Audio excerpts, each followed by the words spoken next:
आइए सब मिलकर के 3 बार ओंकार का उच्चारण करते हैं। ओम यानी पृथ्वी, ओम पृथ्वी, अंतरिक्ष और द्युलोक सर्वत्र व्याप्त परमेश्वर। जैसे पृथ्वी, वायु सब जगह, पृथ्वी में वायु सब जगह ठसाठस भरी होती है, तो पृथ्वी अंतरिक्ष द्यू में ठसाठस भरे रहने वाले सर्वव्यापक परम पिता। इस तरह स्मरण करते हुए 3 बार ओंकार का उच्चारण करते हैं। ओम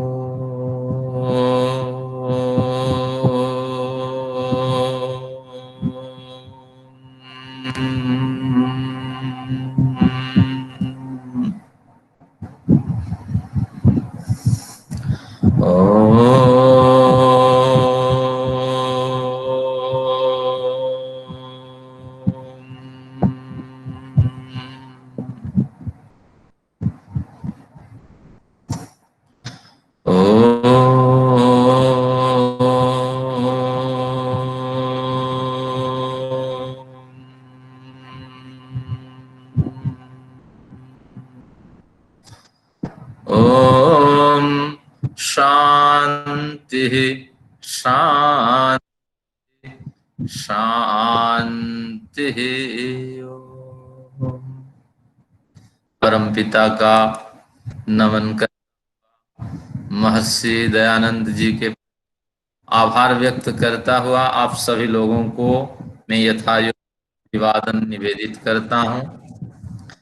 निश्चित रूप से हम सौभाग्य के अधिकारी हैं कि विपरीत परिस्थिति में भी बड़े आराम से आर्ष ग्रंथ का स्वाध्याय कर पा रहे हैं। तो 1-2 कक्षा के पश्चात प्रथम अध्याय का भी अध्ययन पूरा हो जाएगा। यानी प्रथम अध्याय जो महत्वपूर्ण अध्याय है उसको हमने 20 कक्षाओं में समाप्त कर दिया व कर देंगे, तो इस संभावना से बड़ी खुशी है। अब पूर्व प्रकरण को देखते हैं। हम पढ़ चुके थे 111वां सूत्र, लेकिन 111वें सूत्र में कुछ प्रश्न रहे, और ये प्रश्न हमेशा रहते हैं। जब जब मैंने पढ़ाया तो सबके समक्ष ये प्रश्न रहते हैं, ये सूत्र क्या समझ में नहीं आता है, और आपको भी इस तरह ये प्रश्नव्य रहा, तो इसलिए कोई बात नहीं, समझते हैं। निर्गुणत्वात् न चित्त धर्मा, चित्त धर्मा, चित्त धर्मा लिखा है, तोड़ दीजिए, चित्त हाइपन धर्मा। तो निर्गुणत्वात् यानी जीवात्मा का प्रकरण चल रहा है, तो निर्गुण होने से, निर्गुणत्वात्, त्वात् यानी से अभिप्राय से, निर्गुण होने से, निर्गुण से अभिप्राय सत्वरज तम गुण न होने से।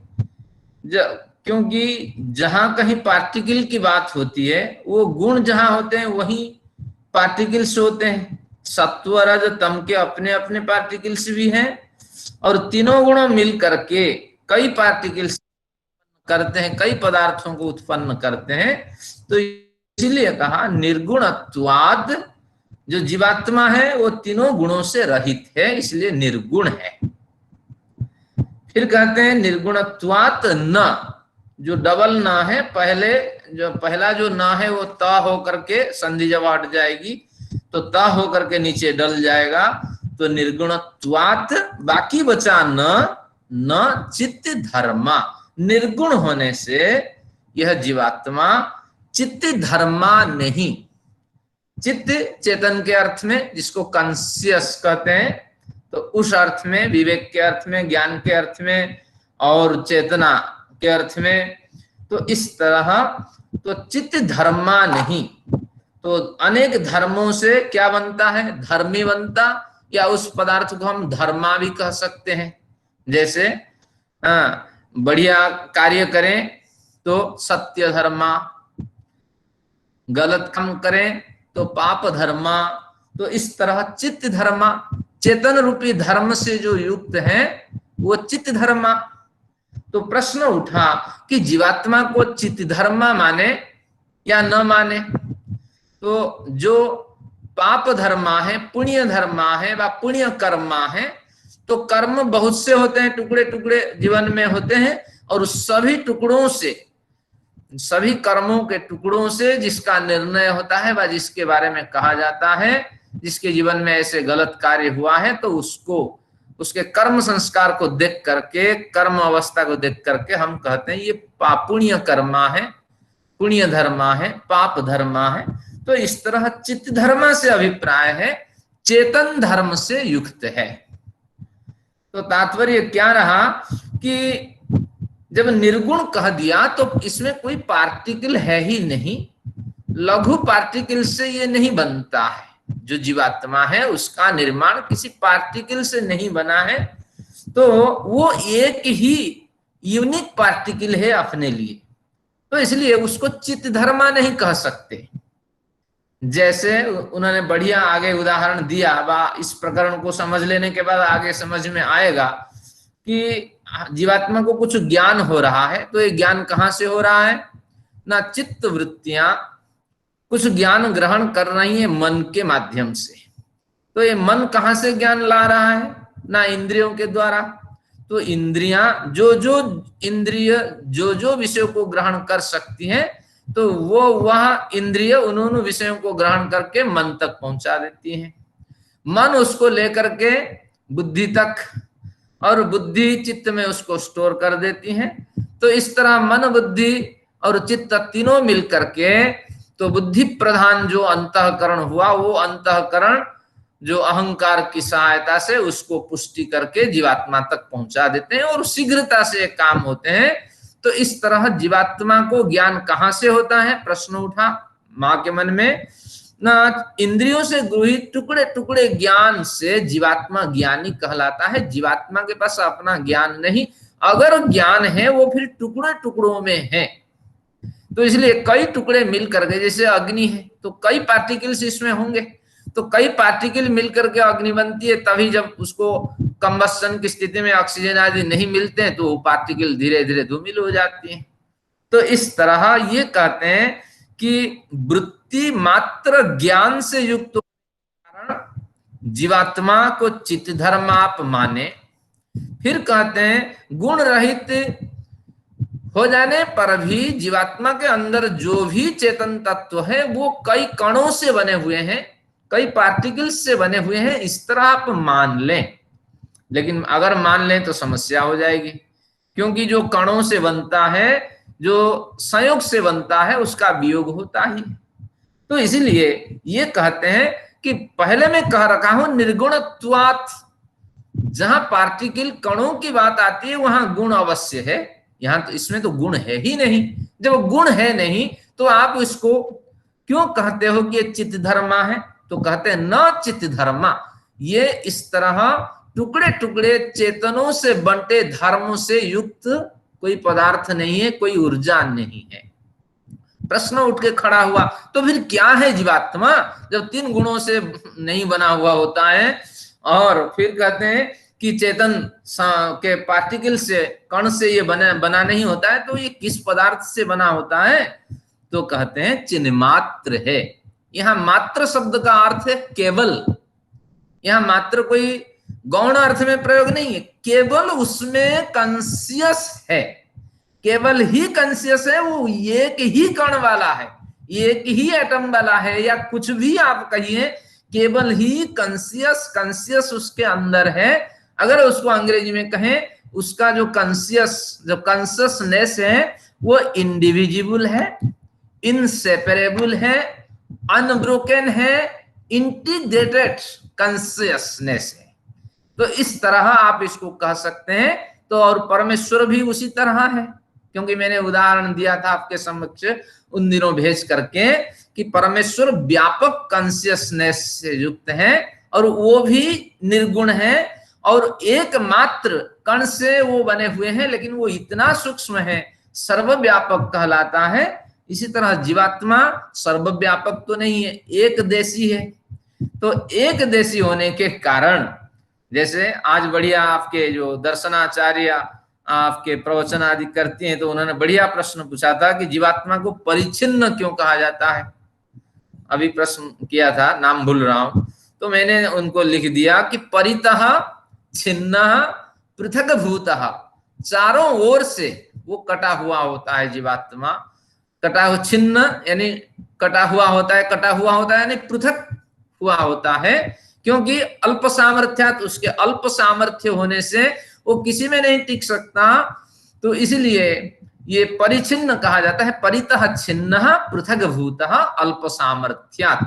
और हृदय से प्राप्त, केवल हृदय देश में निवास करने के लिए ईश्वर से स्वीकृति प्राप्त है। तो इस तरह जो स्वरूप है वही जीवात्मा है। तो इसलिए जीवात्मा में कोई कण नहीं है, क्योंकि जब गुण ही नहीं है तो कण का प्रश्न ही नहीं उठता। तो इसलिए जीवात्मा अभौतिक है, परमात्मा अभौतिक है, लेकिन परमात्मा व्यापक रूप से अभौतिक है और जीवात्मा छोटी शक्ति के साथ वो अभौतिक है। तो इस तरह इसका कथन है। तो इसको उदयवीर जी कहते हैं चित्त स्वरूप है, जगदीश्वरानंद चिन्मात्र कहते हैं। तो इसलिए कोई भेद नहीं, चित्त स्वरूप कह दीजिए, चिन्मात्र कह दीजिए, एक ही अर्थ है, क्योंकि गुणों से जब रहित हो जाता है, एक ही कण से जो बना हुआ होता है, तो उसका नाम चित्त धर्मा नहीं अपितु चिन्मात्र है, बात चित्त स्वरूप है। इस तरह इसका कथन है। मैं समझता हूं शायद सब समझ गए होंगे, इसमें कोई बड़ी रॉबर्ट साइंस नहीं है। तो आगे अब प्रश्न उठ के यहाँ खड़ा हो गया कि भैया आप जिसको जो चाहते हो उसी को वही कह देते हो। बेटे से पूछता है कि आप बड़े प्रोफेसर बन गए हो, तो मुझे समझाओ कि हम क्यों माने कि एक कण से ये बना हुआ है और गुणों से, प्रकृति के गुणों से रहित है। कहते हैं श्रुत्या सिद्धस्य, वेदों में अनेक प्रमाण मिल जाते हैं जिससे सिद्ध हो जाता है कि एक कण से वो बना हुआ है। तो कहते हैं बताओ। अब मैंने उदाहरण दिया था आपके समक्ष पिछले बार, न कुतश्च नूनः, न कुतश्च न ऊनः। कुतः यानी किसी भी एंगल से, किसी भी जगह से, किसी भी परत से, मध्य से कहिए, ऊपर से कहिए, बाहर से कहिए, नीचे से कहिए, जो भी परमेश्वर का अस्तित्व है उसमें कहीं कोई न्यूनता किसी भी काल में आ नहीं सकती, भले ही अविद्या आप पे हावी हो जाए। क्योंकि शंकर वाले तो वही कहते हैं कि आप भी मानते हो कि ये अखंड चेतन ऊर्जा जीवात्मा है, परमात्मा है। अगर जीवात्मा में अविद्या हावी हो जाती है तो परमात्मा में अविद्या हावी होने से आपकी नानी क्यों मरती है, आप समझाओ। तो शास्त्र कहता है कि वो मृत्यु का भी मृत्यु है, वो अविद्या को भी विद्या में परिवर्तित करने वाली शक्ति है। तो इसलिए सब कुछ कर्तुम अकर्तुम अन्यथा कर्तुम, सब कुछ विकृत करने में और सही बनाने में परमेश्वर एवं समर्थ, केवल परमेश्वर ही समर्थ है और कोई समर्थ परमेश्वर जैसा नहीं है। तो इसीलिए स्वाभाविक ज्ञान बल क्रियाच, उपनिषद कहता है उसका ऐसा ही स्वाभाविक ज्ञान है और बल उसके पास ऐसा, ऐसी ही शक्ति है, ऐसा ही सामर्थ्य है। और क्रिया, उसकी जो क्रियाएं हैं, ईश्वर से जुड़ी जो क्रियाएं हैं वो भी विलक्षण है, आपको पता ही नहीं लगता क्या क्या घटित हो जाता है आपके साथ। तो इसलिए हमारे जो सिद्धांत हैं वो ईश्वर के पृथक तत्व रखता है। इसलिए तो कहा उसी पंक्ति में जो मैंने शीट भेजी थी उसको देखिए, अदृश्यम। अगर किसी ने दावा किया कि मैंने देख लिया तो अदृश्यम, सबके लिए वो देखा नहीं गया है, क्योंकि उसी के लिए देखा गया जो श्रम किया है। अव्यपदेश्यम, अगर कोई कहता है कि मैंने परिभाषा कर दी तो सबके लिए वो परिभाषा ग्राह्य नहीं है। जब आप श्रम करोगे आपकी परिभाषा कुछ अलग होगी। अव्यपदेश्यम, व्यपदेश यानी वाणी से प्रकाश करना असंभव है। तो इस तरह अग्राह्यम, अब हाथ और नासिका आदि लगा करके आप उसको सूंघ सकते हैं, जान सकते हैं, चख सकते हैं, अनुभव कर सकते हैं, दिमाग लगा करके उसको समझ सकते हैं, मन लगा करके उस रहस्य को जान सकते हैं। कहते हैं नहीं है अग्राह्यम, वो ग्रहण के योग्य नहीं है। लेकिन कुछ लोगों ने दावा किया है न, जिन्होंने दावा किया संभव है, लेकिन सबके लिए वो सिद्धांत ग्राह्य नहीं है। तो इसलिए श्रुत्या सिद्धस्य, वेद से ये सिद्ध हो जाता है। फिर कहते हैं नापलाप, इसलिए तुम अपलाप मत करो। और ये अपलाप है इस तरह मत कहा करो। अपलाप यानी निरर्थक कथन या निषेध कथन। तो इस तरह आप ये इस तरह कथन मत किया करो। न अपलापः, ये निषेध कथन है, ऐसा आप मत करो। बकवास है, ऐसा आप मत कहा करो। प्रत्यक्षवादात, और बहुत साधु संत हुए हैं, उनको प्रत्यक्ष रूप से देख चुके हैं, तो उनके सिद्धांत में भी बाधा आ पड़ने वाली है। अगर हम मान लेंगे कि ये चित्त धर्म है, अनेक कणों से बना है और इसके साथ ये गुण से युक्त है, तो प्रत्यक्षवादात बहुत से साधु संत हैं, आगे आज की चर्चा होगी कौन कौन साधु संत इसको देखे, तो कहते हैं कि इसलिए प्रत्यक्षवादात, प्रत्यक्ष आदि प्रमाणों से इनका साक्षात्कार हो चुका है। और उन ऋषियों ने जो भी अभिव्यक्ति, क्योंकि प्रत्यक्ष साक्षात्कार के बाद जो भी अभिव्यक्ति आती है वो निरर्थक ही होती है, दूसरों के लिए केवल समझने के लिए एक मार्ग होता है, और प्रत्यक्ष प्रमाण जो होता है वो शब्दों से व्यक्त नहीं हो पाता है, क्योंकि अव्यपदेश्यम, जब प्रत्यक्ष प्रमाण मैंने पढ़ाया था उसके 3-4 कंडीशंस होते हैं, तो ये समझना किसी ना किसी तरह से साधु संत महात्मा कह देते हैं। जैसे मैं स्मरण करा देता हूं, तो उपनिषद कहती है कि अंतः शरीरे ज्योतिर्मयो ही शुभ्रम यम पश्यन्ति यतयः क्षीण दोषा। यति लोग जब साधना आदि करके दोषों से क्षीण हो जाते हैं, उस समय अपने अंतःकरण में सफेद ज्योति के समान ईश्वर को देख पाते हैं। अब हमें बड़ी खुशी हो गई कि ईश्वर का जब साक्षात्कार होगा सफेद ज्योति के समान, लेकिन ईश्वर तो गुण रहित है और गुणों के अंदर ये सफेद आदि आते हैं, तो इसलिए ये केवल एक अभिव्यक्ति है कि मैं मीठा खा रहा हूं। ये मीठा की जो अभिव्यक्ति है, किसी तरह किसी के साथ तो उपमा आप दोगे, जैसे ऋषि कहते हैं खम ब्रह्म, ईश्वर कैसा है, न आकाश जैसा, लेकिन ये अभिव्यक्ति मात्र है, और आकाश को भी जिन्होंने अंदर घुसा रखा है, तो उसकी अभिव्यक्ति कहाँ हो पाए, हमारे पास कोई साधन ही नहीं है। तो इसीलिए ये बिल्कुल बढ़िया सूत्र है, वेदों से सिद्ध हो जाते हैं, और इसलिए हमारा कथन बकवास नहीं है, ये मानो। और अगर इस तरह अड़े रहोगे तो प्रत्यक्षवादात, बहुतों ने इसका प्रत्यक्ष किया है, तो इसलिए उन प्रमाणों में बाधा आके पहुंचेगी, तो हमारा सिद्धांत सिद्ध नहीं होगा।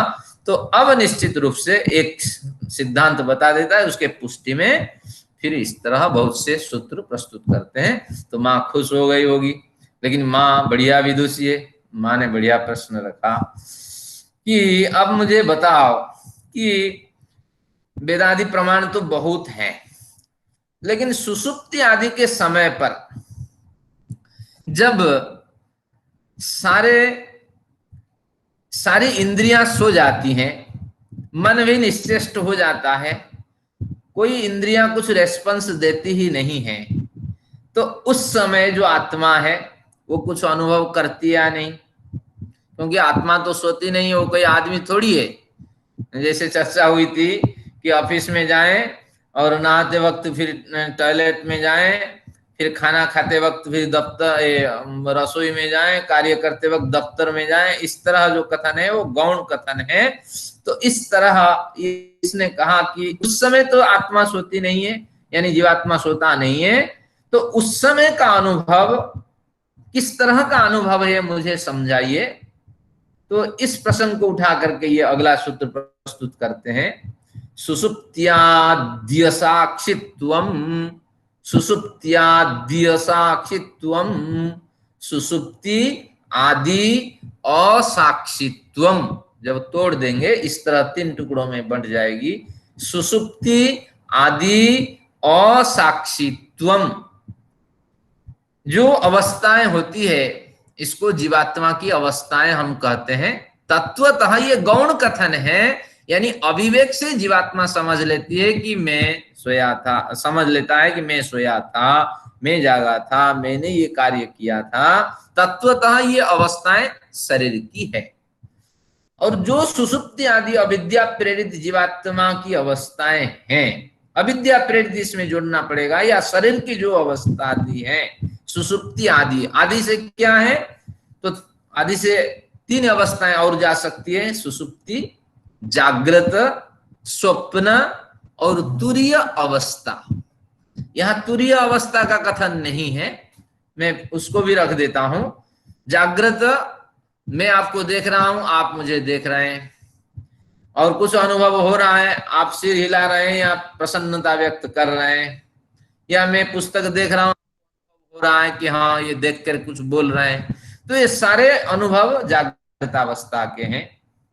और स्वप्नावस्था जो अतृप्त वासनाएं हैं मन में, नई नई अभी आई है, व कुछ अतृप्त वासनाएं हैं जो बीच बीच में भड़कती हैं, तो वो कभी स्वप्न में आ जाते हैं। जैसे आज कुछ नया विषय आप पढ़ेंगे तो रात में बढ़िया स्वप्न आएगा कि इस तरह स्वर्गलोक में घूम रहा हूं, क्या बढ़िया आनंद है, मुझे मित्र मिल जाते हैं, सचदेव साहब वहां मुझे मिल गए, अग्निहोत्री जी भी मुझे आइए आचार्य जी कह करके बुलाए, तो क्या बढ़िया, बहुत से बढ़िया स्वप्न होते हैं। और उपनिषद कहती है कि जब अच्छे स्वप्न है तो उसका बड़ा आनंद लीजिए, बड़ी प्रसन्नता उसमें होगी, लेकिन बुरे स्वप्न में उसको छोड़ देने की कोशिश करिए, क्योंकि उसमें तनाव बना रहता है। तो जब अच्छे स्वप्न आए तो समझ लेना चाहिए निश्चित रूप से वो दिन आपका अच्छा बीतने वाला है। तो मन प्रसन्नता के साथ फिर सो जाइए, फिर उसका स्मरण करिए, उस बार फिर वो स्वप्न आए।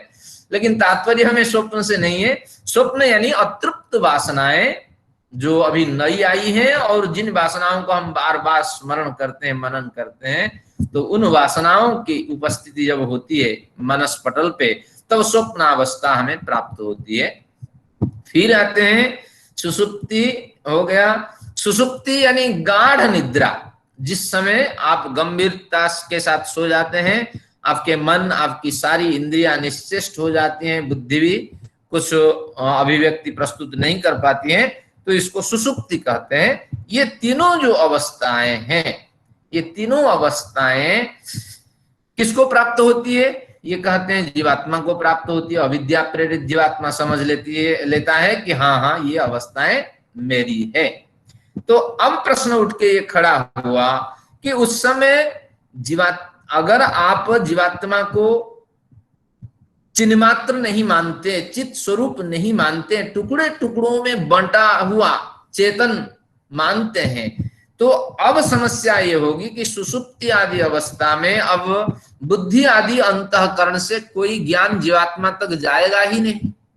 जब जीवात्मा तक जाएगा ही नहीं, तो फिर जीवात्मा सोने के बाद जब आप जागते हैं, उपनिषदकार की पंक्ति है, सुखम अहम अस्वाप्सम, बढ़िया नींद में मैंने सोया, न किंचित अवेदिशम, मैंने कुछ जान नहीं पाया।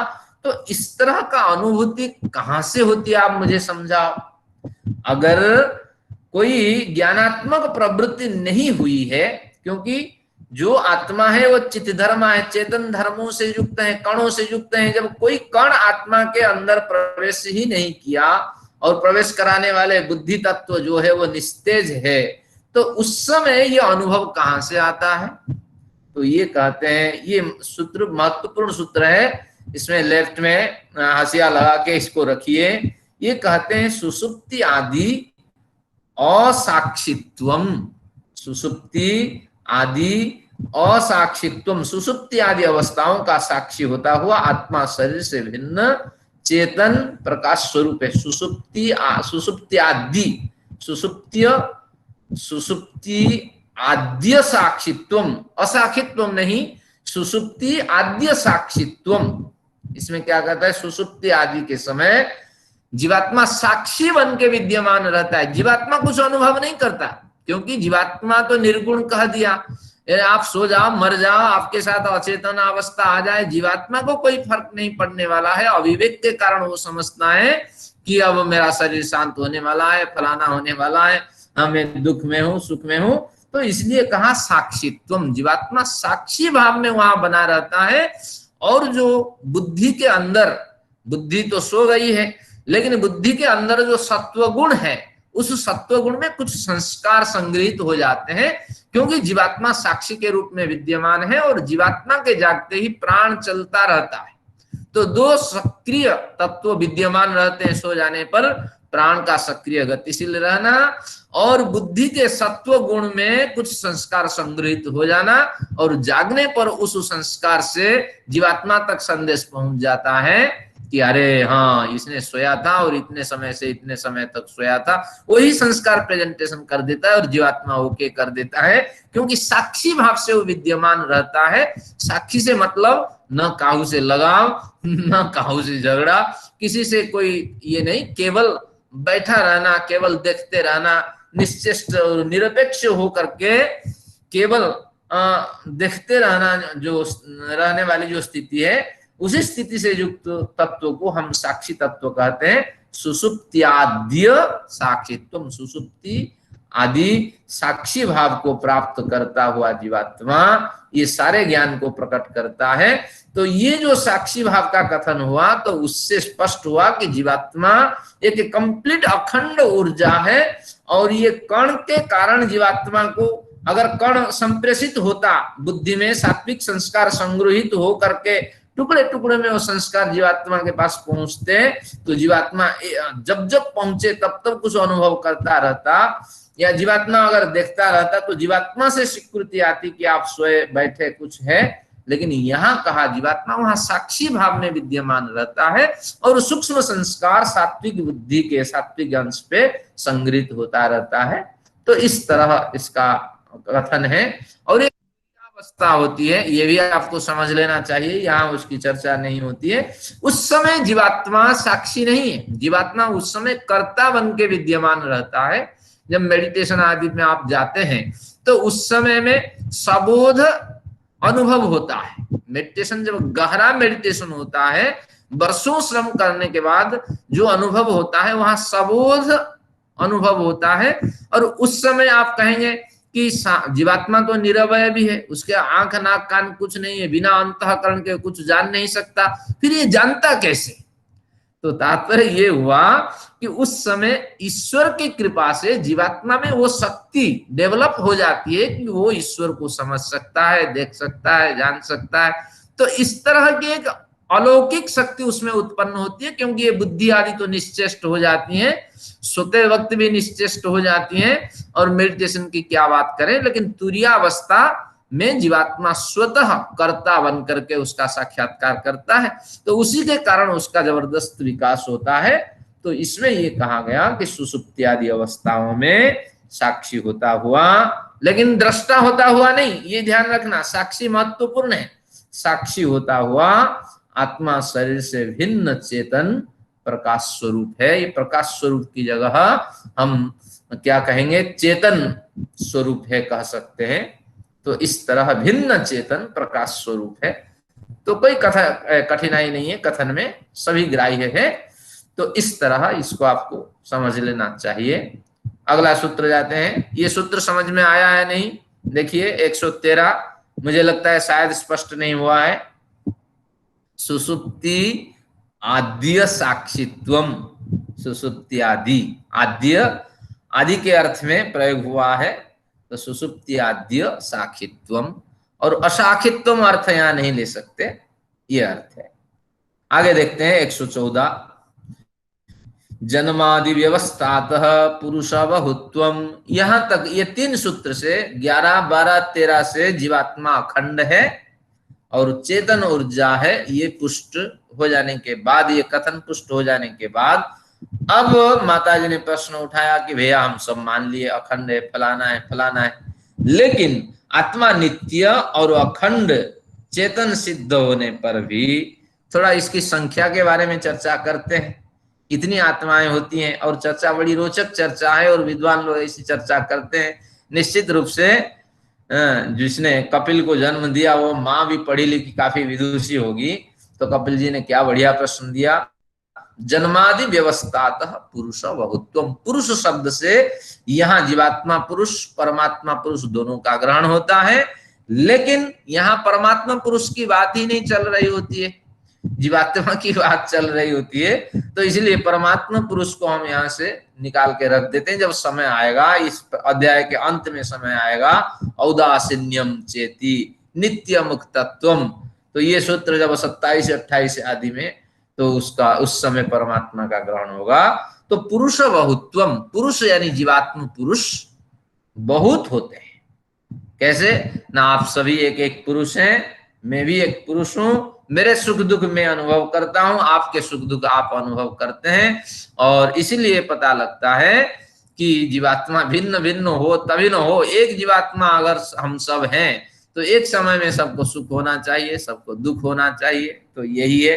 तो वही कह रहे हैं, उसको समझा रहे हैं, जन्मादि व्यवस्थातः, जन्म आदि अनेक व्यवस्था देखे जाने से, अनेक क्या है, जन्म मरण हो गया, और क्या है, जन्म मरण के बाद सुख दुख, धनी और दरिद्र, वही स्थिति है, और एक वैरागी है और एक दुराचारी है, तो इत्यादि अनेक व्यवस्थाएं देखी जाती है। और अगर एक आत्मा होती व जीवात्मा होता तो सभी को एक फल होना चाहिए, दुराचारी तो सभी दुराचारी हो जाते, लेकिन बहुत से लोग ऐसे हैं कि दुराचार से रहित होते हैं, और एक जन्म प्राप्त कर रहा होता है और दूसरा मर रहा होता है, तो इस तरह एक सुखी है तो एक दुखी है, तो इस तरह की स्थितियां मिलती है। तो निश्चित रूप से पुरुष बहुत्वम ये सिद्ध हो गया, एक बढ़िया सूत्र आपके समक्ष। अब कुछ शास्त्रीय चर्चा इसमें अगले सूत्र में आ रही है, इसको ध्यान से देखिए। उपाधि भेदे, उपाधि भेदे पेकस्य नाना योगः आकाशस्येव घटादिभिः, उपाधि भेदे पेकस्य नाना योगः आकाशस्येव घटादिभिः, आकाशस्येव घटादिभिः, इस पंक्ति को पहले खोलते हैं। आकाश कितना बड़ा व्यापक है। अब हम मार्केट जाते हैं, 50 घड़े खरीद के ले आते हैं, एक्सपेरिमेंट करना है प्रयोगशाला में, और सभी घड़े में क्या करते हैं, अब पानी फानी कुछ नहीं डालते हैं, और अगर आकाश को देखना है, पहले आकाश की परिभाषा आप लिख लीजिए, जो वैशेषिक दर्शन वाले हैं उनको तो पता है, आकाश की परिभाषा लिख लीजिए कि काम भविष्य में आने वाली है। ये परिभाषा क्या है कि प्रवेशनम, प्रवेशनम, प्रवेश, प्रवेश सक्सेना, प्रवेशनम, निष्क्रमणम, निकलने के अर्थ में, निष्क्रमणम षटकोण वाला स, आधा क में र की मात्रा, मणम, प्रवेशनम निष्क्रमणम आकाशस्य लिंगम, आकाशस्य गम। इसमें क्या कहा गया, लिंग यानी कारण, कारण परिभाषा, आकाश की परिभाषा है प्रवेशनम निष्क्रमणम, जिसके अंदर हम सब प्रवेश कर जाते हैं, और निष्क्रमणम जिसके अंदर से हम सब निकल आते हैं, वही आकाश है। क्या बढ़िया परिभाषा है यानी उसके अंदर हम प्रवेश भी कर जाते हैं, उसके अंदर से हम ही निकलते हैं। लेकिन ये जो अभौतिक जीवात्मा है वो आकाश के किस छोर में रहता है हम नहीं जानते, लेकिन शास्त्रकार तो कहते हैं कि आकाश से ही वो आता है, लेकिन स्तर होता है, जो भौतिक आकाश है, भूताकाश है, उस स्तर से अभौतिक आकाश का स्तर और सूक्ष्म होता है, वो परमेश्वर के साथ उसका संबंध है। शरीर शांत होने के बाद उसी आकाश में वो चला जाता है। और महर्षि दयानंद लिखते हैं सत्यार्थ प्रकाश में, सूत्रात्मक वायु में जीवात्मा निवास करता है। तो वायु के भी इस तरह भेद आपको करना पड़ेगा, जो वायु है वो भूत वायु, भूतात्मक वायु है, और उस वायु को भी अंदर धारण करने वाली एक शक्ति है, उसका नाम सूत्रात्मक वायु।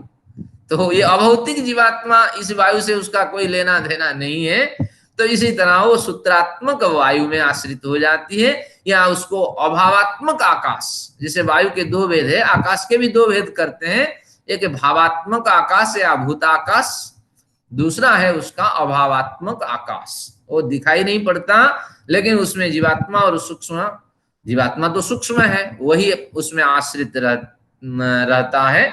तो इस तरह अब देखते हैं इसमें क्या कहते हैं कि 50 घड़े हम खरीद के ले आए और रख दिए। और आकाश की एक दूसरी परिभाषा है, जो सबको अवकाश दे, वो आकाश है। तो अब घड़े के अंदर कई तरह के 50 घड़े तो एक जैसे आपको नहीं मिलेंगे, कहीं पांच पंचमुखी घड़ा मिल गया, कहीं एक बड़ा सा इसमें टोंटी, बड़ी सी टोंटी लगी हुई एक घड़ा मिल गया, कहीं बड़ा सा चपटा आकार के घड़े मिल गए। तो इस तरह जितने लेके आए सब में खालिस्तान है, और जो अवकाश दे, परमाणुओं को जिसने अवकाश दिया, पदार्थों को जिसने अवकाश दिया, वो खालिस्तान आकाश कहलाए। तो जो चपटा घड़ा है उसमें आकाश कैसे दिखाई पड़ेगा? चपटा। जो पांच मुखी वाला घड़ा है उसमें एक घड़ा होता है, उसमें पांच मुख निकाल लेते हैं। जो कर्मकांड आदि करते हैं सनातनी वो जानते हैं कि यजमान खुश हो जाता है, वो बड़ा सा घड़ा होता है, पांच मुख कर देते हैं, उसमें पानी भर देते हैं, और उसी पूजन के बाद उसी पानी से तुम नहाओ, तुम्हारे रिष्ट खत्म हो जाएंगे। ये इस तरह सब बहाना है। और वो बड़ी खुशी से पंचमुखी कलश से मैंने स्नान किया, मेरे जो पंच पातक है वो नष्ट हो जाएंगे, इस तरह कथन है। तो अब आकाश पांच मुखी घड़े में आकाश पांच मुख वाला दिखाई पड़ा। अब आते हैं आपके 50 घड़े हैं, 50 तरह के आकाश आपको दिखाई पड़े, क्योंकि अवकाश जहां है वही आकाश है। अब कहते हैं उपाधि भेदे, उपाधि के ऊपर एरो लगा करके लिख दीजिए देह। देह शरीर, तो उपाधि का अर्थ शरीर है, देह है। भेद शब्द का अर्थ है भेदन होना, यानी नाश होना, विनाश होना। तो उपाधि भेदे यानी देह या शरीर के भेद हो जाने पर, यानी विनाश हो जाने पर, एकस्य नाना योग, एक ही आत्मा वह होती है, आत्मा यानी जीवात्मा, एक ही वह जीवात्मा होता है, नाना योग, और जिस शरीर उसको तत्काल मिल गया उसी शरीर में वो प्रवेश कर जाता है। तो यानी जीवात्मा एक होता हुआ, जैसे एक उपाधि उसका खत्म हुआ तो दूसरे शरीर उसके पास मौजूद है, तो दूसरे शरीर में वो प्रवेश कर गया। तो इस तरह आत्मा जो है तो वह एक होते हुए भी विभिन्न स्तरों में उसकी गति होती है, विभिन्न स्तरों में शरीर में वो प्रवेश कर जाती है। तो इस तरह ये आत्मा की स्थिति है। जैसे 50 घड़े आपके सामने हैं, आकाश 50 दिखाई पड़ता है। मैं पहले घड़े को तोड़ देता, जो तोड़ दिया वो पहले घड़े में जो खालिस्तान था वह खालिस्तान कहाँ गया? तो आप कहेंगे जितने घड़े और बचे हैं 49 घड़े में, उसमें चला गया। फिर तोड़ता हुआ में चला गया, दूसरे भी तोड़ा, तीसरा भी, इस तरह तोड़ते तोड़ते तोड़ते तोड़ते जब एक घड़ा बचा तो ये आकाश कहाँ गया? प्रश्न उठा। नहीं, आकाश वो जो एक घड़ा बचा है उसी में समाहित हो गया, ये कहेंगे। और उसको तोड़ देने के बाद आकाश ना आकाश जैसे था ऐसे है। तो इसलिए भेद कहाँ था? उपाधियों में भेद था, यानी विभिन्न शरीर में भेद था। जब पांच मुखी घड़ा था उस समय आत्मा, पांच मुखी घड़ा था उस समय, पांच मुखी घड़े से पहले वाला घड़ा जब आपने तोड़ा तो यहाँ अनुमान लगा सकते हैं वही आकाश उस पांच मुखी घड़े में चला गया। तो उसी तरह एक आत्मा शरीर के नाश हो जाने पर अगर चिट्ठी में चली गई, चींटी में, तो उस समय वो चींटी मानी जाएगी, हाथी में चली जाती है तो हाथी मानी जाएगी। तो इस तरह ये सारी आत्माएं इस तरह गति करती हैं। तो आत्मा यानी एक ही आत्मा होती हुई वो इस तरह अनेक शरीरों को प्राप्त होती हैं, और आत्मा इस तरह अनंत है। तो अनंत आत्माओं के कारण ये अनंत शरीर बने हैं। तो हर एक शरीर के नाश होने के बाद उसके गुण दोष के अनुसार ये जैसे घड़े में भेद दिखाई पड़ता है, तो उसी तरह एक शरीर के समाप्त होने पर दूसरे शरीर में उसका प्रवेश हो जाता है। तो इस तरह इसको समझेंगे, या इसको यूं समझ सकते हैं, घड़े 50 घड़े में पानी भर दीजिए और आकाश को देखिए। आकाश पंचमुखी कलश में आकाश 5 मुख वाला दिखेगा। उससे पहले घड़े को तोड़ देने के बाद अब वो घड़ा का अस्तित्व खत्म हो गया। आपने 50 आकाश यहाँ रखा था और वो आकाश कहाँ गया? तो निश्चित रूप से उन्हीं आकाशों में कहीं उसका अंतर्भाव हो गया। तो इस तरह कल्पना जैसे आप करते हैं, तो उसी तरह एक शरीर के नाश होने पर दूसरे शरीर में आत्मा का प्रवेश हो जाता है। तो इस तरह इसमें भेद देखना चाहिए।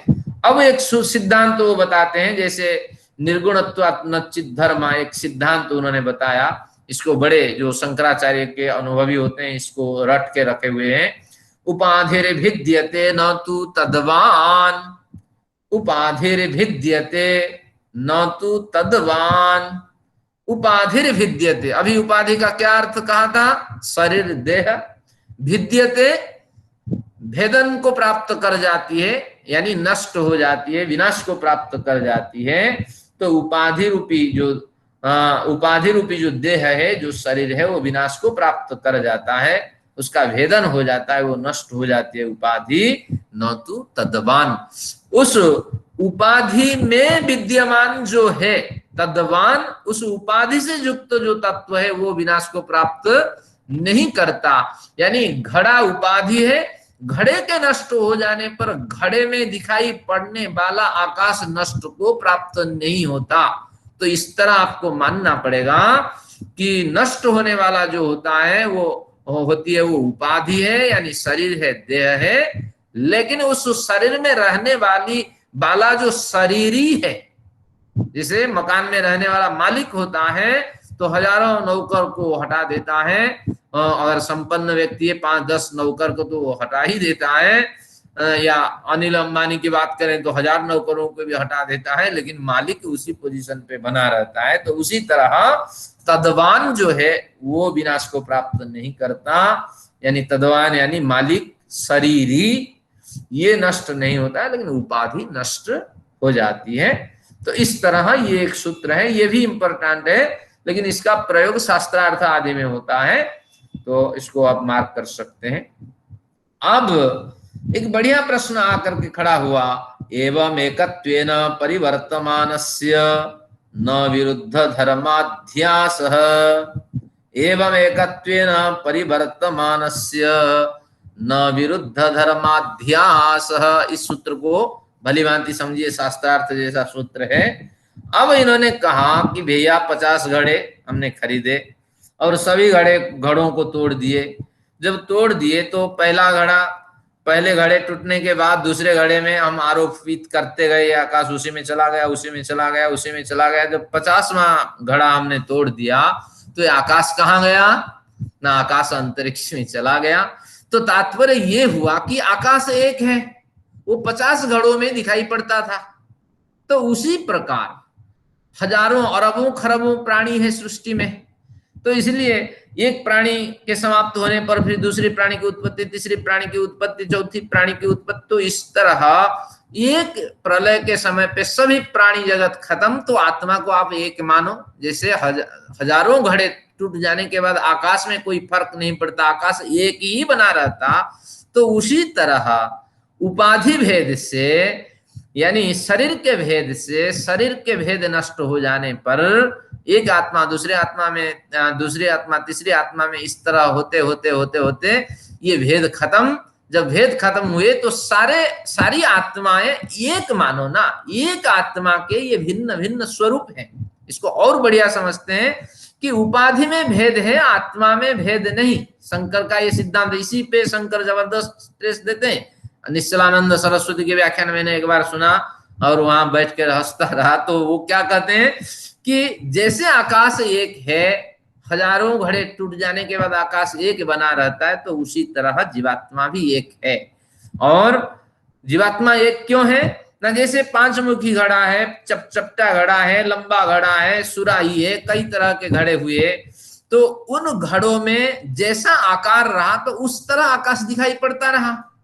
तो इसीलिए अंतःकरण आदि के कारण जो जो गलत कार्य हुए, तो उन गलत कारण होने के कारण जो निर्मल आत्मा है, वह आत्मा आकाश की भांति शरीरों में प्रतिफलित होती रही। तो इसके कारण पंचमुखी घड़ा में आकाश 5 मुखी, और जो 2 मुखी घड़ा है उसमें आकाश 2 मुखी। तो उसी तरह एक आकाश तो भिन्न भिन्न दिखाई पड़ता है। तो उसी तरह अंतःकरण के कारण भिन्न भिन्न उपाधियां प्राप्त होने के कारण एक ही आत्मा के भिन्न भिन्न स्वरूप दिखाई पड़ते हैं और व्यवहार उस हिसाब से होता है।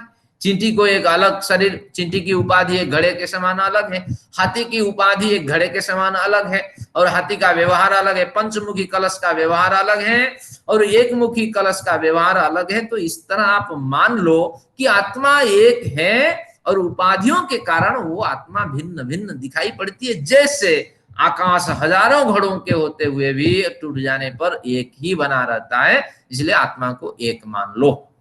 बढ़िया सिद्धांत है। तो इसी दृष्टि से वो कहते हैं कि जो जीवात्मा है उसका कोई अस्तित्व नहीं है और जीवात्मा एक ही है, परमेश्वर का अंग है। तो इस तरह अब आते हैं, उन्होंने समाधान दिया। मुझे हैरानी होती है कि ये विद्वान इन शास्त्रों को क्यों नहीं पढ़ते और क्यों अड़े रहते हैं शंकर के सिद्धांत में। देखिए क्या कहते हैं, एवं एकत्वेन परिवर्तमानस्य, अगर जीवात्मा समुदाय को आप एक मानते हो, जीवात्मा को आप एक मानते हो, आत्मा को एक मानते हो, तो एकत्वेन परिवर्तमानस्य, परिवर्तमान यानी विद्यमान, सब और एक ही आकाश के समान जीवात्मा, एक ही जीवात्मा के विद्यमान होने पर न विरुद्ध धर्माध्यास, भिन्न भिन्न जो धर्म दिखाई पड़ते हैं, एक मर रहा है, एक उत्पन्न हो रहा है, एक सुखी है, एक दुखी है, तो अध्यास शब्द का अर्थ प्रतीति, तो इस तरह प्रतीति नहीं होनी चाहिए।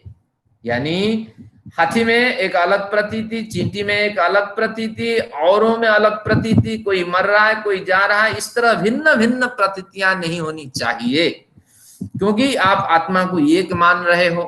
तात्पर्य यह है कि आकाश एक है, पांच मुखी घड़े में भी आकाश पांच दिखाई पड़ता है, एक मुखी घड़े में भी पांच दिखाई पड़ता है, लेकिन आकाश में जब तक विक्षोभ नहीं है, आकाश में जब सूर्य का प्रकाश है, आकाश में जब आपके मीटराइड एस्टेरॉइड की मार नहीं हुई है, तो घड़ों में कोई परिवर्तन नहीं दिखाई पड़ेगा। ये बात को समझिए, शास्त्रीय बात है कि आकाश तो एक हम मानते हैं, आत्मा को भी एक मानते हैं, कोई हानि नहीं, लेकिन एक में परिवर्तन होने पर 50 में इसका प्रभाव दिखाई पड़ेगा।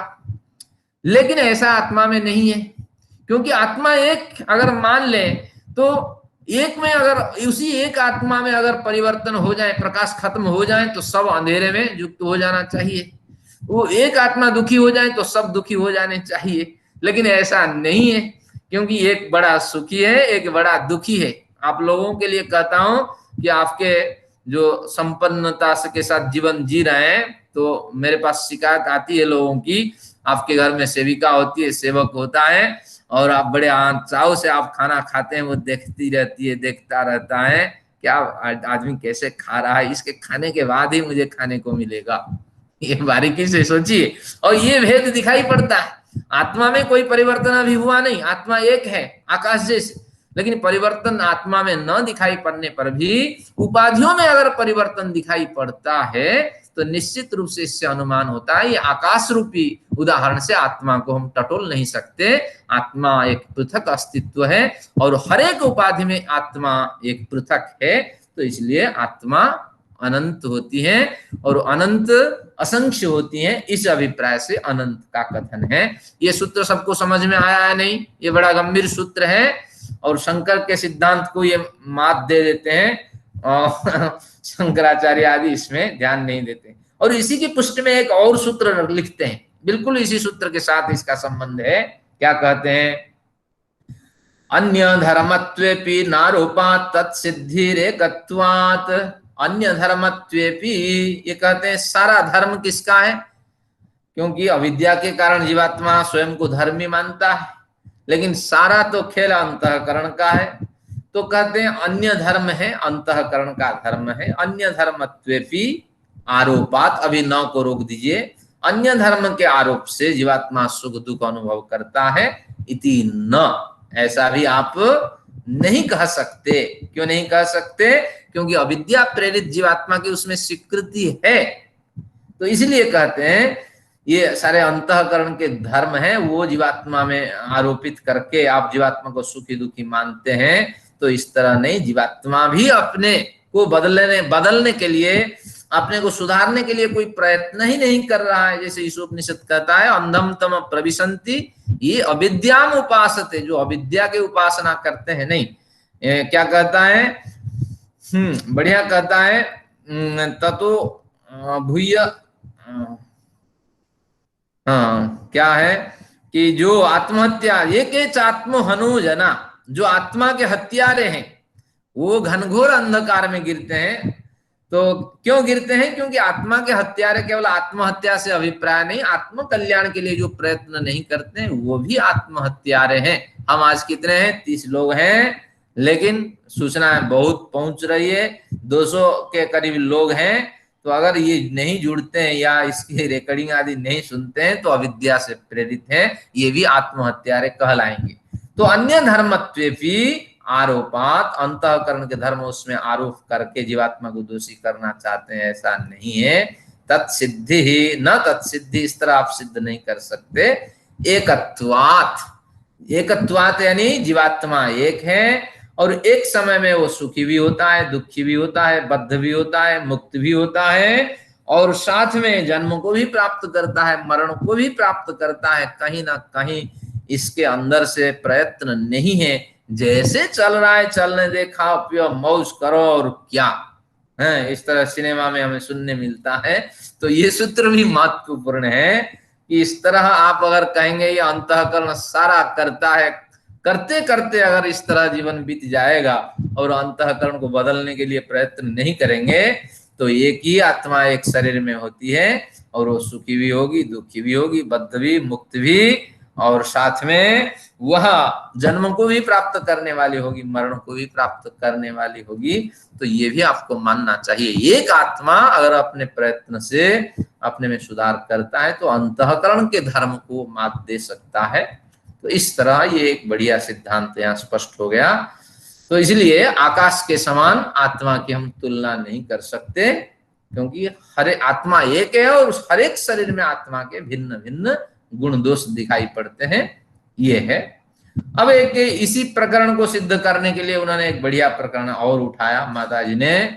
नाद्वैत श्रुतिर विरोधो जाति परत्वात्, नाद्वैत श्रुति विरोधो जाति परत्वात्। नाद्वैत को पहले न अद्वैत, अद्वैत श्रुति विरोध।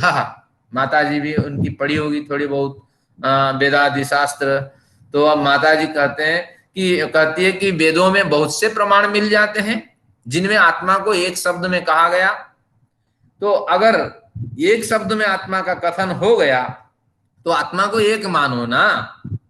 जैसे कथन होता है ये जनता सारी, जो हमारी जनता है ये नासमझ है, तो जनता एक वचन में प्रयोग करके सारी का प्रयोग आप कर देते हैं, तो ये सारी जनता एक वचन में कथन हुआ या नहीं जनता का।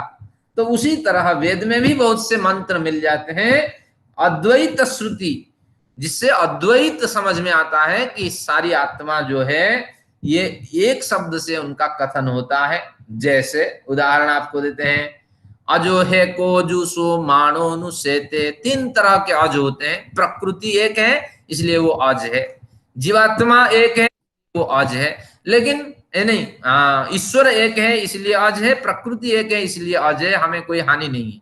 लेकिन जो जीवात्मा है वो तो अनंत है, तो असंख्य है। अगर असंख्य है तो उसको अजाह कह करके बहुवचन में प्रयोग करना चाहिए, लेकिन उसी एक शब्द में कह दिया अजो है को जूसो मानो नुसेते।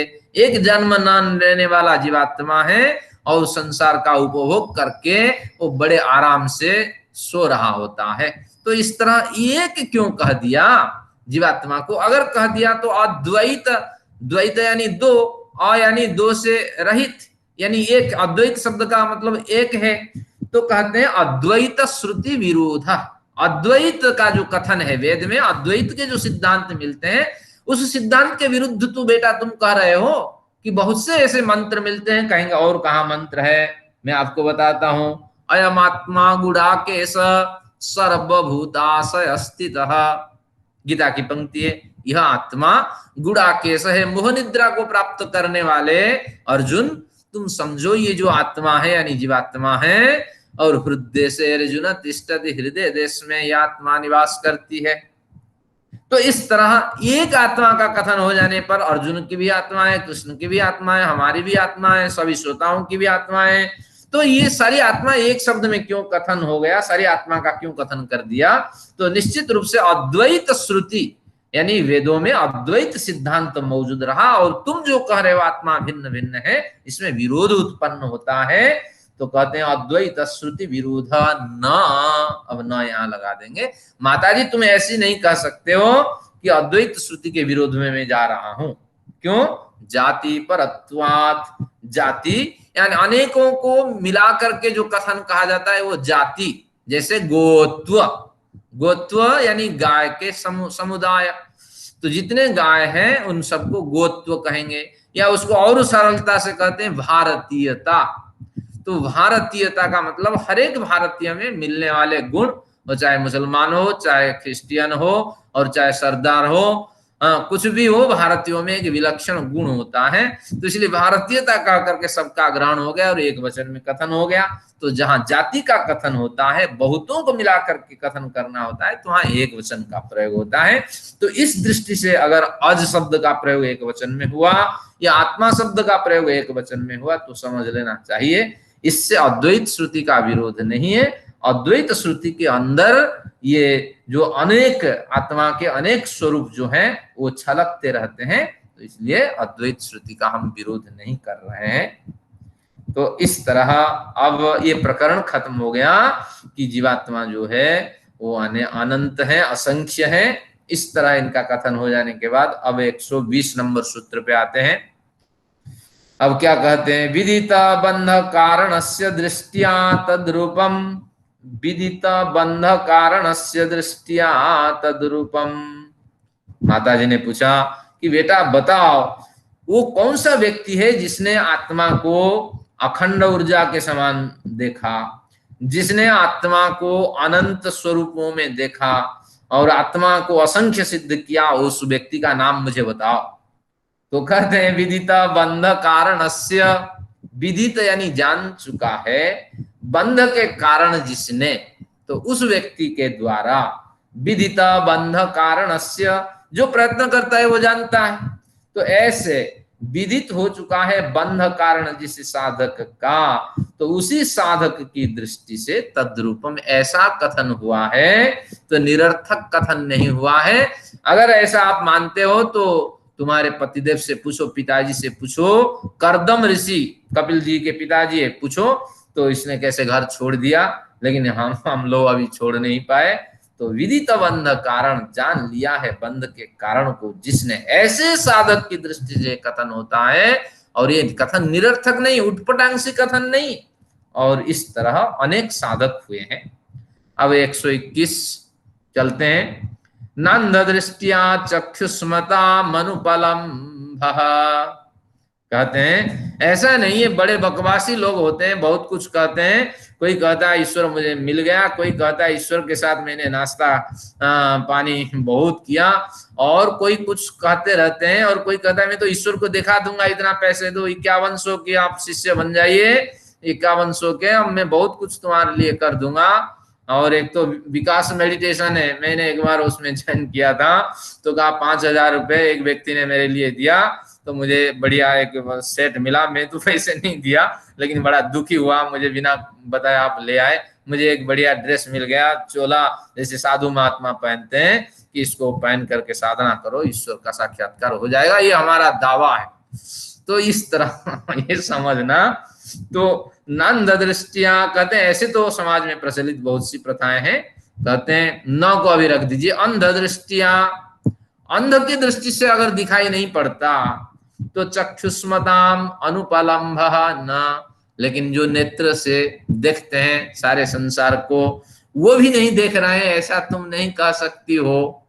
क्योंकि अंध ही भले कह दे कि ये वस्तु नहीं है, ये वस्तु मुझे नहीं मिल रही, कोई बात नहीं, अंध दृष्टिया एक कथन हो जाएगा। जो प्रयत्न नहीं करते वो उटपटांग सी बात भले ही कह दे, लेकिन चक्षुष्मताम, चक्षुओं से जो युक्त है, जो प्रयत्न करते हैं, साधना आदि करते हैं, और ऐसे व्यक्तियों के समक्ष अनुपलम्भ, ऐसे व्यक्तियों के समक्ष ये निरर्थक है और इसकी प्राप्ति नहीं होती है। अगर ऐसे कथन होता है तो न, मैं मानने के लिए तैयार नहीं हूं।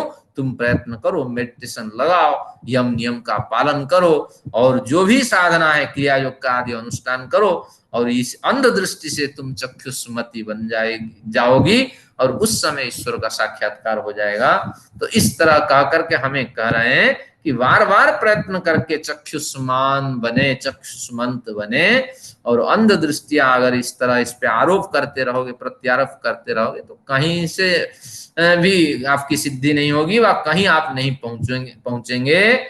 तो इस तरह धोबी का जो गधा है, न वो घाट का है न घर का है, इसी तरह स्थिति बनी रहेगी। जब इच्छा थोड़े पढ़ लिए, जब इच्छा नहीं तो सो लिए। अगर वर्षों श्रम करोगे तो अंध की दृष्टि से चक्षुष्मान की दृष्टि मिलेगी। अब माँ यहाँ हठ करने लगी कि मुझे समझा वो व्यक्ति कौन है। आपके पिताजी तो नहीं है, कौन ढूंढने जाए। आपके पूर्वाचार्यों में कोई एक व्यक्ति का नाम बताओ जिसने कहा हो कि मैंने ईश्वर को देखा। अब वेद का प्रमाण प्रस्तुत करते हैं। यानी सांख्य दर्शन जब लिखे गए थे उस समय वेद का बड़ा प्रचार था और सभी विद्वानों को ज्ञात था वेद में कि वामदेव के सूक्त आते हैं। और इसमें 2 बार वामदेव का कथन हुआ है सांख्य दर्शन में। और कपिल को वो आदर्श व्यक्ति लगते थे। कहते हैं वामदेवादि मुक्तः न द्वैतम, वामदेवादि ऋषि मुक्त हो चुके हैं। तो आदि से बहुत ऋषि हैं, वेदोक्त जो ऋषि हैं मुक्त हो चुके हैं। न अद्वैतम, अब इस दृष्टि से न अद्वैतम से क्या है, आत्माओं का अनेक होना सिद्ध होता है और इस पे आप हठ नहीं कर सकते। अद्वैत शब्द का मतलब एक है और न का मतलब एक नहीं है, यानी अनेक आत्मा है। इस तरह सिद्ध हो जाता है कि वामदेवादि ऋषियों ने ये दावा किया है, मंत्रों में ये स्वीकार किया है, कहा है कि निश्चित रूप से ईश्वर का साक्षात्कार हमें हुआ है। आपके मन में रुचि हो रही होगी, वेद संस्थान अगर वेदों को प्रस्तुत न करें तो फिर कहां प्रस्तुत हो। तो अब देखिए वामदेव क्या कहते हैं, अहम इंद्र न पराजिज्ञे, मेडिटेशन के साक्षात्कार की दशा में कहते हैं मैं इंद्र बन गया। इंद्र यानी परम ऐश्वर्य शक्ति से संपन्न हो गया, इंद्र परम ऐश्वर्य। तो न पराजिज्ञे, मैं इस जीवन यात्रा में कभी पराजित नहीं हो सकता। न मृत्यवे अवतस्थे कदाचन, मौत के पंजों के नीचे जकड़ लेने पर भी, मौत के द्वारा जकड़े जाने पर भी, अवतस्थे मृत्यवे कदाचन, मैं वहां से भी छलांग लग करके उठ करके साधना के मार्ग पे आगे बढ़ने की क्षमता रखता हूं। मौत के पंजे के नीचे दबे रहने पर भी मुझ में इतनी शक्ति आ गई है कि उस पंजे से मैं निकलने की अभी उम्मीद रखता हूं। तो इसलिए ये परिस्थिति, ये जो वार्धक्य और ये जो गरीबी, ये जो बीमारी, ये जो अवस्थाएं हैं, ये मुझे कुछ नहीं कर सकता। ये वामदेव का कथन है और ऐसे कथन से हमारे जो संख्याचार्य हैं कपिल प्रभावित थे। तो इसलिए 2 बार इसका कथन हुआ है। एक बार तो आपने सुन लिया, वामदेवादिर मुक्तो नाद्वैतम, इसलिए अद्वैत आप नहीं कहेंगे, यानी आत्माएं अनंत होती हैं। और वामदेवादि ऋषि इस अद्वैत आत्मा आदि सिद्धांत से परिचित होकर ईश्वर में ध्यान लगाते हुए परम गति को प्राप्त कर चुके हैं। मैं आज पूजा जी का स्मरण करना चाहूंगा। जब पढ़ रहे थे सांख्य दर्शन तो पूजा जी कह रही थी मुझे वामदेव पे शोध करना है, लेकिन घर गृहस्थी व्यस्तता है तो इसलिए उसकी दिशा अलग हो गई। अगर वामदेव पे खोज करती तो बहुत कुछ मिलते। मैंने तो केवल एक मंत्र कह करके आपको संबोधित किया। कितने भी विपरीत परिस्थिति है, मौत रूपी जो पक्षी है हमें दबोच ले, लेकिन फिर भी हमारी उम्मीद है सन्मार्ग पे चल रहे और उसके पंजे से हम निकल सकते हैं। तो ये वामदेव स्मरणीय है। आज का टारगेट पूरा किया, 4 मिनट अत्यधिक लिया। धर्माधर्म संस्कार में इसको जोड़ दीजिए, ईश्वर जैसी व्यवस्था है तो उस हिसाब से हम उसको स्वीकार करते हैं। तो आज बढ़िया प्रकरण रहा। अगली कक्षा में ये प्रकरण समाप्त हो जाएगा तो बड़ी खुशी होगी और उस समय हम कहेंगे success is a journey not a destination. तो आप सक्सेस की ओर जा रहे हैं, एक जर्नी तो पूरा करें। चलिए, धन्यवाद आप सभी लोगों का। और समय तो नहीं है, जो प्रश्न ग्रुप में खोल लेता हूं आप रख सकते हैं। आइए प्रार्थना। ओम द्यौः शान्तिरन्तरिक्षं शान्तिः पृथिवी शान्तिरापः शान्तिरोषधयः शान्तिः वनस्पतयः शान्तिर्विश्वे देवाः शान्तिर्ब्रह्म शान्तिः सर्वं शान्ति शान्तिरेव शान्तिः सामा शान्तिरेधि। ओम शान्तिः शान्तिः शान्तिः। वैदिक अभिवादन आप सभी लोगों को सबके नमस्ते। स्वस्थ और कर्मठ बने रहिए, यही प्रार्थना है परम पिता